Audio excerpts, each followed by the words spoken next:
Hi dears, നമ്മുടെ plus one കൊമേഴ്സിലെ computer അപ്ലിക്കേഷനിലെ രണ്ടാമത്തെ ചാപ്റ്ററായ data representation എന്നതിലെ മൂന്നാമത്തെ പാർട്ടാണ് ഈ ഒരു വീഡിയോ എന്ന് പറയുന്നത്. എല്ലാ വിദ്യാർത്ഥികളും മുന്നിലുള്ള പാർട്ടുകൾ കണ്ടതിന് ശേഷം മാത്രം ഈ ഒരു പാർട്ട് കാണാൻ ശ്രമിക്കുക, എന്നാൽ മാത്രമേ ഒരു കണ്ടിന്യൂഷൻ ലഭിക്കുകയുള്ളൂ. ഓക്കെ, നമ്മൾ വീഡിയോയ്ക്ക് കിടക്കാം. ഓക്കെ, ബൈനറി അഡീഷൻ നമ്മൾ നോക്കുന്ന ഇത്രയേ ഉള്ളൂ. അതായത് ബൈനറി നമ്പേഴ്സ് ആയ 0-1 അഡീഷൻ എങ്ങനെ വരുന്നതാണ് നമ്മൾ ജസ്റ്റ് പറഞ്ഞു പോവാണ്. നമ്മൾ ടേബിളിൽ നോക്കുന്നതിന്റെ ബൈനറി അഡീഷൻ ആയിട്ട് ഓക്കെ, എ ഇൻറ്റു ബി ഉണ്ട്, അതിന്റെ കോമ്പിനേഷൻസ് ആണ് 0 0 1 1 എന്ന് കൊടുത്തിട്ടുണ്ട്. ബിയില് 0 1 0 1 എന്ന് കൊടുക്കുന്നുണ്ട്. അപ്പോൾ ഇവിടെ എയും ബിയും സം ചെയ്യുമ്പോൾ 0 0 സം ചെയ്യുമ്പോൾ 0 ആയിരിക്കും. അതുപോലെ തന്നെ അതിനൊരു ക്യാരി വരും, ക്യാരിയും 0 ആയിരിക്കും. രണ്ട് നമ്പർ 0s ആകുമ്പോൾ പിന്നെ 0 1 വരുമ്പോൾ അതിന്റെ സമ്മ് 1 ആയിരിക്കും, ക്യാരി 0 ആയിരിക്കും. പിന്നെ 1 0 വരുമ്പോൾ അതിന്റെ സമ്മ് 1 ആയിരിക്കും, ക്യാരി 0 ആയിരിക്കും. പിന്നെ 1 1 വരുമ്പോൾ അതിന്റെ സമ്മ് 0 ആയിരിക്കും, ക്യാരി 1 ആയിരിക്കും. അതായത് രണ്ട് നമ്പേഴ്സും 1 1 ആകുമ്പോൾ അതിന്റെ സമ്മ് 0 ആയിരിക്കും, ക്യാരി 1 ആയിരിക്കും. പിന്നെ അറിഞ്ഞിരിക്കുന്ന ഒരു കാര്യം എന്ന് പറയുമ്പോൾ 3 1 വരുമ്പോൾ അതിന്റെ സമ്മും 1 ആയിരിക്കും, ക്യാരി 1 ആയിരിക്കും. ഓക്കെ, നമുക്കൊരു എക്സാമ്പിൾ നോക്കാം. എക്സാമ്പിൾ എന്ന് പറയുന്നത് 1 1 0 1 അതുപോലെ തന്നെ 0 1 1 1 എന്നാണ്. നമ്മൾ എങ്ങനെയാണ് സം ചെയ്യുന്നത്, അതായത് ആഡ് ചെയ്യുന്നത്, നമ്മൾ അതുപോലെ ആ രീതി എഴുതിയിട്ടുണ്ട്. ഇവിടെ ഫസ്റ്റ് നോക്കുമ്പോൾ 1 1 ആണ്. 1 1 ആകുമ്പോൾ നമ്മൾ എന്തായിരുന്നു, നമ്മുടെ സമ്മ് 0 ആയിരുന്നു, അതുപോലെ തന്നെ ക്യാരി 1 ആയിരുന്നു. ഓക്കെ, അപ്പോൾ ക്യാരി 1 ആണ്, മുകളിൽ ഒരു ക്യാരി കൊടുത്തിട്ടുണ്ട്, 1 കൊടുത്തിട്ടുണ്ട്. നമ്മൾ അടുത്ത സംഖ്യ നോക്കുമ്പോൾ 0 1 ആണ്. 0 1 വരുമ്പോൾ എന്താണ്, നമ്മുടെ സമ്മ് 1 ആണ്, ക്യാരി 0 ആണ്. ഓക്കെ, ഇപ്പോൾ 1 ഇരിക്കുന്നുണ്ട്, പിന്നെ മുകളിൽ ഒരു ക്യാരി ഉണ്ട്. അപ്പോൾ 1 1 എന്ന് വന്നു. 1 1 എന്നുമ്പോൾ നമ്മുടെ സമ്മ് 0 ആയിരിക്കും, അതുപോലെ തന്നെ ക്യാരി 1 ആയിരിക്കും. ഓക്കെ, ക്യാരി മുകളിൽ എഴുതിയിട്ടുണ്ട്. പിന്നെ ഒരു കാര്യം പറഞ്ഞാൽ 3 1s വരുമ്പോൾ നമ്മുടെ സമ്മും 1 ആയിരിക്കും, അതുപോലെ തന്നെ ക്യാരി 1 ആയിരിക്കും. ഓക്കെ, സമ്മ് 1 ആയിരിക്കും, ക്യാരി 1 ആയിരിക്കും. അപ്പോൾ ഇവിടെ മുകളിൽ ക്യാരി വന്നു. ഇവിടെ നോക്കുമ്പോൾ അടുത്ത് നോക്കുമ്പോൾ 1 0 ആണ്. 1 0 എന്തായിരുന്നു, സമ്മ് 1 ആണ്, ക്യാരി 0 ആണ്. ഓക്കെ, ഇവിടെ 1 ഇരിക്കുന്നുണ്ട്.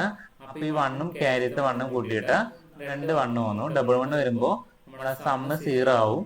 അപ്പൊ അങ്ങനെയാണ് അവിടെ 0 1 0 0 എന്ന് വന്നത്. ഓക്കെ, അടുത്തൊരു എക്സാമ്പിൾ ഞാൻ കൊടുത്തിട്ടുണ്ട്, നിങ്ങൾ ചെയ്തൊക്കെ എന്തെങ്കിലും സംശയം ചോദിക്കാവുന്നതാണ്. ഓക്കെ, ഞാൻ ന്യൂമറിക് റെപ്രസെന്റേഷനിലേക്ക് പോവുകയാണ്. നമ്മളിവിടെ നമ്പേഴ്സ് എഴുതുമ്പോൾ നമ്മൾ വിത്ത് ഫ്രാക്ഷനിലും വിത്തൗട്ട് ഫ്രാക്ഷനും നമ്മൾ എഴുതാറുണ്ട്. നമ്മൾ വിത്തൗട്ട് ഫ്രാക്ഷൻ എഴുതുന്ന നമ്പേഴ്സ് നമ്മൾ ഇൻറ്റീരിയേഴ്സ് എന്ന് പറയും. നമ്മൾ വിത്ത് ഫ്രാക്ഷൻ വരുമ്പോൾ നമ്മൾ ഫ്ലോട്ടിംഗ് പോയിന്റ് എന്നാണ് നമ്മൾ പറയാറ്. ഓക്കെ, നമുക്കൊന്ന് ഡീറ്റെയിൽ ആയിട്ട് നോക്കാം. ഇവിടെ ഇൻറ്റീരിയർ റെപ്രസെന്റേഷൻ നോക്കുമ്പോൾ സൈൻ ആൻഡ് മാഗ്നിറ്റ്യൂഡ് റെപ്രസെന്റേഷൻ വരുന്നുണ്ട്, പിന്നെ വൺസ് കോംപ്ലിമെന്റ് റെപ്രസെന്റേഷൻ വരുന്നുണ്ട്, അതുപോലെ തന്നെ 2s കോംപ്ലിമെന്റ് റെപ്രസെന്റേഷനും വരുന്നുണ്ട്. ഓക്കെ, പിന്നെ നമ്മളോട് പറയുന്നത് ജസ്റ്റ് ഒരു വേർഡ് എന്ന വേർഡാണ്, നിങ്ങൾ ജസ്റ്റ് വായിച്ചു നോക്കുമ്പോൾ മനസ്സിലാവും. പിന്നെ നമ്മളെ വേർഡ് ലെങ്ത് ആണ്, അതിൽ എത്ര ബിറ്റ് അടങ്ങിയിരിക്കുന്നു എന്നൊരു കണക്കാണ് ഈ വേർഡ് ലെങ്ത് എന്ന് പറയുന്നത്. ഇവിടെ നമ്മൾ പറയുന്നതൊക്കെ ഒരു 8 ബിറ്റ്സ് ഉള്ള വേർഡാണ് നമ്മൾ പറഞ്ഞു പോകണം. ഓക്കെ, അപ്പൊ നമുക്ക് ഇവിടെ ഇൻറ്റിജർ റെപ്രസെന്റേഷനിലെ ഫസ്റ്റ് ആയി വരുന്ന സൈൻ ആൻഡ് മാഗ്നിറ്റ്യൂഡ് റെപ്രസെന്റേഷൻ നോക്കാം.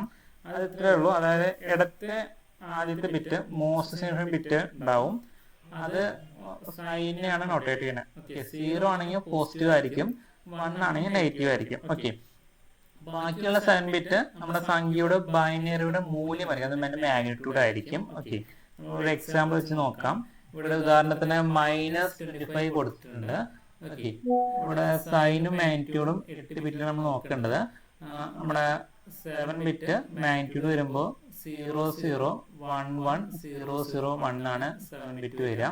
പിന്നെ അടുത്തൊരു ബിറ്റ് നമുക്ക് കൊടുക്കണം, ഇവിടെ മൈനസ് ആയതുകൊണ്ട് അത് 1 ആണ് കൊടുക്കുക. അപ്പൊ എങ്ങനെ വരിക, 1 0 0 1 1 0 0 1 ആണ് അതിൻ്റെ ഒരു റെപ്രസെന്റേഷൻ വരുന്നത്. ഓക്കെ, നമ്മൾ ഒക്ടേവ് എഴുതിയപ്പോൾ എഴുതിയിട്ടുണ്ടാവും, ഇവിടെ 8 ബിറ്റിലാണ് നമ്മൾ എഴുതി പോകുന്നത്, അതുകൊണ്ടാണ് ഇങ്ങനെ വരുന്നത്.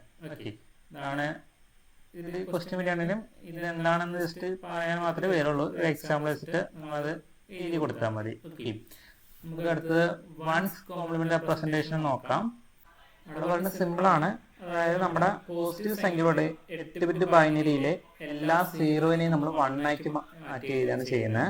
ഓക്കെ, നമുക്ക് ജസ്റ്റ് ഒന്നൊരു എക്സാമ്പിൾ വെച്ച് നോക്കാം. ഇവിടെ -87 ഉണ്ട്. ഇവിടെ 8 ബിറ്റുള്ള -87 ആണ് നമുക്ക് ആക്കേണ്ടത്. അപ്പോൾ അതിനായിട്ട് നമ്മൾ അതിന്റെ പോസിറ്റീവ് ബൈനറി ബിറ്റ് ഇടയിലേക്ക് നോക്കുമ്പോൾ 0 1 0 1 0 1 1 1 ആണ് ഇരിക്കുന്നത്. അതിൽ 0 നോക്കുമ്പോൾ 1 ആക്കി മാറ്റുകയാണ്. അപ്പോൾ 1 0 1 0 1 0 0 0 എന്ന് വരും. ഇതാണ് നമ്മൾ ചെയ്യുന്ന വൺസ് കോംപ്ലിമെന്ററി റെപ്രസെന്റേഷനിൽ ഇത്രയേ ഉള്ളൂ, സിമ്പിളാണ്. ഓക്കെ, അവിടെ ടൂസ് കോംപ്ലിമെന്ററി റെപ്രസെന്റേഷനിൽ വരുമ്പോൾ ഇവിടെ വൺസിന് കാട്ടിയ അതേ രീതി തന്നെയാണ്. അതിനുശേഷം ഒരു 1 ആഡ് ചെയ്യാനാണ് ഇതിലുള്ളത്. ഓക്കെ, ഇവിടെ -25 ആണുള്ളത്. അപ്പോൾ അതിൻ്റെ പോസിറ്റീവ് 25 8 ബിറ്റ് ബൈനറി നോക്കുമ്പോൾ 0 0 0 1 0 0 1 എന്നാണ്. അതിൽ സീറോസിനൊക്കെ നമ്മൾ 1 ആക്കി മാറ്റും. അപ്പോൾ 1 1 1 0 0 1 1 0 എന്ന് വരും. പിന്നെ അവസാനം നമ്മൾ ഒരു 1 ആഡ് ചെയ്യാൻ ചെയ്യുന്നത്. അപ്പോൾ കിട്ടുന്ന വാല്യൂ എന്ന് പറയുന്നത്, അതായത് ടൂസ് കോംപ്ലിമെന്റ് പറയുന്നത് 1 1 1 0 0 1 1 1 എന്നായിരിക്കും. ഇതാണ് ടൂസ് കോംപ്ലിമെന്റ് റെപ്രസെന്റേഷൻ പറയുന്നത്. നമുക്ക് ചോദിക്കുകയാണെങ്കിൽ ഇത്രക്കിനെ എഴുതാനും ആവശ്യം വരുള്ളൂ. ഓക്കെ, നമ്മൾ ക്വസ്റ്റ്യൻ ഡിസ്കസ് ചെയ്യുമ്പോൾ ഏകദേശം മനസ്സിലാവും. നമ്മൾ അടുത്ത് നോക്കുന്ന ഫ്ലോട്ടിംഗ് പോയിന്റ് റെപ്രസെന്റേഷൻ ആണ്. അതായത് ഇവിടെ ഫ്രാക്ഷണൽ പാർട്ടും കൂടി വരും. ഓക്കെ, ഇവിടെ നോക്കുമ്പോൾ മാൻഡിസ അതുപോലെ തന്നെ എക്സ്പോണന്റ് ഒരു വേർഡ് നമുക്ക് കാണാം. സിമ്പിൾ ആണ്. ഇവിടെ മാൻഡിസ എന്ന് പറയുന്നത് യഥാർത്ഥ സംഖ്യയാണ് പറയുന്നത്. ഉദാഹരണം ഇവിടെ 13.4 നോക്കുമ്പോൾ അതിൽ യഥാർത്ഥ ബൈനറി സംഖ്യ എന്ന് പറയുന്നത് 0.134 ആയിരിക്കും. പിന്നെ എക്സ്പോണന്റ് എന്ന് പറയുമ്പോൾ നമ്മളിവിടെ എക്സാമ്പിൾ കൊടുത്തിട്ടുണ്ട്, അത് തന്നെയാണ്. അപ്പോൾ ഇവിടെ 0.134 × 10⁻² കിട്ടും. അവിടെ ഈ ഒരു പാർട്ടിനെ നമ്മൾ എക്സ്പോണന്റ് എന്ന് സൂചിപ്പിക്കുന്നത്. ഓക്കെ, ഇവിടെ നല്ല എഴുതിയിട്ടുണ്ട്. നിങ്ങൾ എന്തെങ്കിലും ഡൗട്ടിനെ ചോദിക്കാനാണ്, സിമ്പിളാണ്. ഓക്കെ, പിന്നെ അതുകൂടാണ്ട് നിങ്ങൾ ഈ ഒരു ക്വസ്റ്റ്യൻസും കൂടെ ഒന്ന് എഴുതി നോക്കാം. ഓക്കെ, നമുക്ക് അടുത്തൊരു സ്റ്റൈലിലേക്ക് കിടക്കാം. ഇവിടെ നമ്മൾ ആദ്യമേ നോക്കുന്നത് ക്യാരക്ടർ റെപ്രസെന്റേഷൻ ആണ്. അതായത് ഒന്നാമത് ആസ്കി, പിന്നെ നമ്മുടെ യൂണിക്കോഡാണ്. അതായത് നമ്മൾ കീബോർഡിൽ ടൈപ്പ് ചെയ്യുന്ന അക്ഷരങ്ങളും അക്കങ്ങളും ചിഹ്നങ്ങളും കമ്പ്യൂട്ടറിലേക്ക് മാറ്റാൻ എൻകോഡ് രീതി ഉപയോഗിക്കുന്നുണ്ട്. അതാണ് ആദ്യത്തെ പറഞ്ഞ ആസ്കി എന്ന്. അതായത് American standard code for information interchange എന്നാണ് അതിൻ്റെ ഫുൾ ഫോം വരുന്നത്. ഇത്ര പറയുന്നതും അതായത് 1963 അമേരിക്കൻ സ്റ്റാൻഡേർഡ് അസോസിയേഷൻ രൂപകൽപ്പന ചെയ്തത് ഈ ഒരു കോഡ്. ഇവിടെ 7 ബിറ്റ് ആസ്കി വരുന്നുണ്ട്. 2�7 128 വ്യത്യസ്ത ചിഹ്നങ്ങളാണ് ഇത് പ്രതിനിധീകരിക്കുന്നത്. ഇംഗ്ലീഷ് അക്ഷരങ്ങൾ, അക്കങ്ങൾ, കൺട്രോൾ കോഡുകൾ എന്നിവ ഇതിൽ വരുന്നുണ്ട്. പിന്നെ അടുത്ത പറയാള് എക്സ്റ്റൻഡ് ആസ്കി ആണ്. അതായത് അതിൽ 8 ബിറ്റ് വരുന്നുണ്ട്. ഓക്കെ, 2⁸8 256 ചിഹ്നങ്ങൾ വരും. യൂറോപ്യൻ ഭാഷയിലെ ചിഹ്നങ്ങൾ ഉൾപ്പെടുത്തിയാണ് ഇങ്ങനെ ഇവിടെ എക്സ്റ്റൻഡ് ആസ്കി യൂസ് ചെയ്യുന്നത്. ഓക്കെ, പിന്നെ അതിൻ്റെ ഗുണങ്ങൾ മെറിസ് എന്ന് പറയുമ്പോൾ ലളിതമാണ്. മിക്ക സിസ്റ്റങ്ങളും സപ്പോർട്ട് ചെയ്യും. ഓക്കെ, ഈ ഒരു ആസ്കി കോഡ് ആണ് മെറിസായിട്ട് നമ്മൾ ഇവിടെ പറഞ്ഞിരിക്കുന്നത്.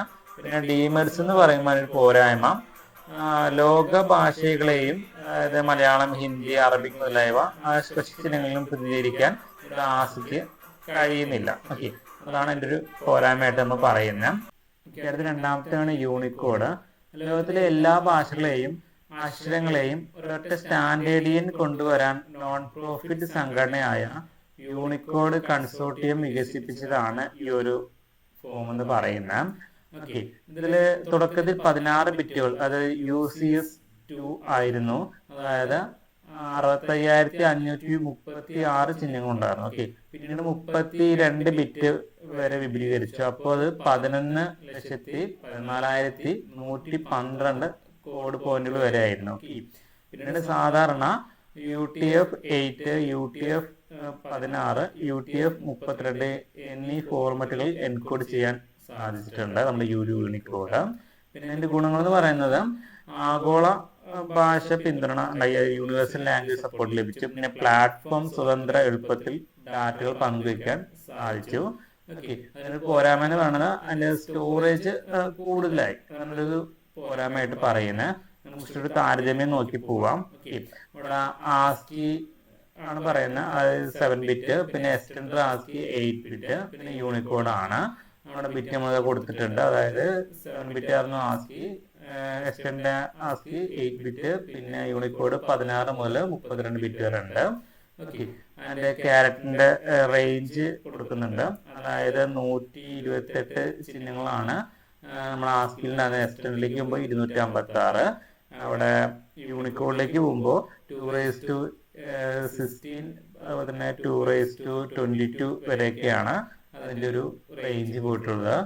പിന്നെ യൂസ്ഡ് ഫോർ എന്ന് പറഞ്ഞാൽ എവിടെയൊക്കെ യൂസ് ചെയ്യപ്പെട്ടു എന്നാണ്. അതായത് ആസ്കിയിൽ 7 ബിറ്റ് വരുമ്പോൾ ഇംഗ്ലീഷ് ടെസ്റ്റ് ആയിരുന്നു, പരിമിത ചിഹ്നങ്ങൾ മാത്രമേ ഉണ്ടായിരുന്നു. പിന്നെ എസ്റ്റേൺഡ് ആസ്കി വന്നപ്പോൾ യൂറോപ്യൻ ചിഹ്നങ്ങളാണെന്നോ, അത് ആഗോളതരം വന്നിട്ടില്ല. പിന്നെ യൂണിക്കോഡ് ആകുമ്പോൾ അത് ഗ്ലോബൽ ലാംഗ്വേജ് സപ്പോർട്ട് ലഭിച്ചിട്ടുണ്ട്. ഓക്കെ, നമുക്ക് അതിൻ്റെ ലിമിറ്റേഷൻസ് നോക്കി പോവാം. ഇവിടെ പരിമിത ചിഹ്നങ്ങൾ മാത്രമാണ് ആസ്കിയിൽ ഉണ്ടാവുന്നത്. പിന്നെ എസ്റ്റേണിൽ ആസ്കിക്ക് പറയുമ്പോൾ നോട്ട് ഗ്ലോബലിലേക്ക് അത് വികസിപ്പിച്ചില്ല. യൂണിക്കോഡിലേക്ക് വരുമ്പോൾ കൂടുതൽ സ്റ്റോറേജ് ആവശ്യമായി വരുന്നു.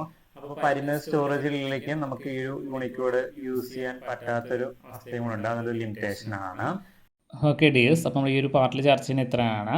ഇനി മറ്റൊരു പാർട്ട് നമുക്ക് വീണ്ടും കാണാം. അപ്പോൾ ഇതിന് സംശയം നിങ്ങൾ നമ്മുടെ വാട്സ്ആപ്പ് ഗ്രൂപ്പിൽ കഴിഞ്ഞ് ചോദിക്കുക. അതുപോലെ നിങ്ങളുടെ വിലപ്പെട്ട കമൻറ്റുകൾ രേഖപ്പെടുത്തേണ്ടതാണ്, ക്ലാസ് എങ്ങനെയുണ്ടെന്നൊക്കെ.